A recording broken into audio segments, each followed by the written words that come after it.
Breaking news చూస్తున్నాం. కులవాద రాజకీయాలకు అతీతంగా అన్ని సామాజిక వర్గాలను కలుపుకొని ఈ నెల 26న విశాఖ బీచ్ రోడ్ వేదికగా నిర్వహించనున్న రంగానాడు భారీ బహిరంగ సభ నేపథ్యంలో విశాఖలో ఉద్రిక్త పరిస్థితులు నెలకొన్నాయి.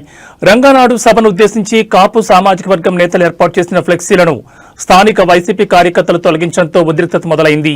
ఈ ఘటనపై కాపు సామాజిక వర్గం నేతలు, జనసేన పార్టీ నాయకులు మరియు కార్యకర్తలు తీవ్ర ఆగ్రహం వ్యక్తం చేశారు. దీనికి ప్రతిస్పందనగా జగన్ కు సంబంధించిన ఫ్లెక్సీని తొలగించి తగలబెట్టిన ఘటన కలకలం రేపుతోంది. రంగానాడు బహిరంగ సభకు రోజురోజుకి పెరుగుతున్న ఆదరణను ఓర్వలేకే వైసీపీ నాయకులు, కార్యకర్తలు ఇటువంటి దుశ్చర్యలకు పాల్పడుతున్నారని కాపు సామాజిక వర్గం నేతలు ఆరోపించారు.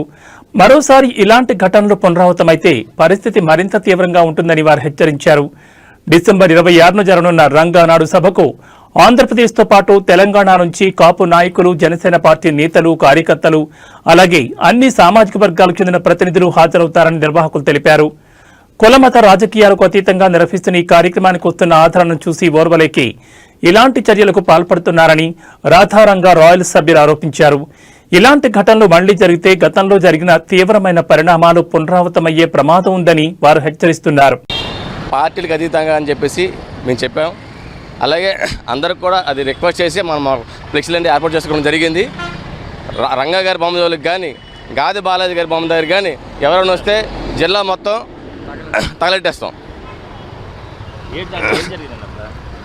మేము ముందు చెప్తున్నామండి, పార్టీలకు అతీతంగా అని చెప్పేసి మేము చెప్తున్నప్పటికి కూడాను వీళ్ళేంచి రాజకీయం కోసం, వాళ్ళ స్వార్థం కోసం ఈ రకంగా వాళ్ళు చేస్తున్నారు. ఎవరు పెట్టినా కూడాను ఇది ఏ పార్టీ సంబంధించింది కాదండి. అన్ని పార్టీలు కలిపి, అన్ని కులాలు కలిపి మేము చేసుకుంటున్న కార్యక్రమం.